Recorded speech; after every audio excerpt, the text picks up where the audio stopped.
नमस्कार, अभिजित भारत मधून मी नेहा राजपूत आणि आपण बघत आहात ARIPL प्रस्तुत न्यूज वाइब्स। नागपूर रेल्वे स्थानकावर सोमवारी संध्याकाळी एक महिला चालत्या ट्रेन मध्ये चढताना तोल जाऊन पडत होती।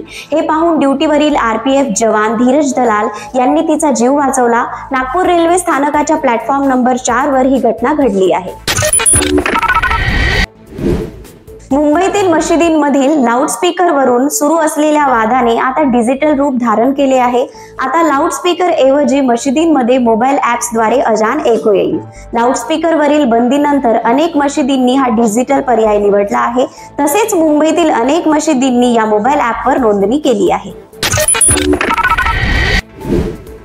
तमिळनाडूतील शिवकाशी येथील एका फटाक्याच्या कारखान्यात आज सकाळी स्फोट झाला।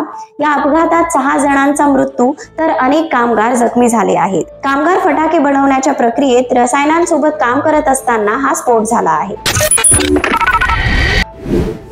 अमेरिकेच्या माजी अध्यक्ष डोनाल्ड ट्रम्प यांनी एलोन मस्कला इतिहासातील सर्वात जास्त सहकारी अनुदान मिळाले असल्याचा दावा केला आहे। त्यांनी सांगितले की जर हे अनुदान मिळाले नसते तर मस्कला आपले उद्योग बंद करून दक्षिण आफ्रिकेला परत जावे लागले असते। कर विधेयकावरून ट्रम्प आणि मस्क यांच्यात वाद वाढला आहे।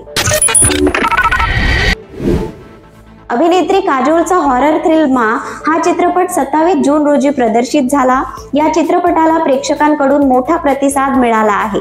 चित्रपट प्रदर्शित झाल्यानंतर 3 दिवसातच चित्रपटाची कमाई सुमारे 18 कोटींपर्यंत पोहोचली आहे। भारतीय क्रिकेट संघाचा माजी कर्णधार आणि सर्वांचा लाडका कॅप्टन कूल महेंद्रसिंग धोनी 7 जुलै रोजी आपला वाढदिवस साजरा करणार आहे। त्याच्या वाढदिवसाच्या काही दिवसाआधीच त्याच्यासाठी एक आनंदाची बातमी समोर आली आहे। धोनीने कॅप्टन कूल या ट्रेडमार्कसाठी अर्ज केला होता आणि तो अर्ज मंजूर झाला आहे। तर ही होती आजची न्यूज वाइब्स। आपण पुन्हा भेटूया अशाच नवीन घडामोडींसह। तोपर्यंत बघत रहा अभिजित भारत। अभिजीत भारत, पहुंचे हर खबर तक।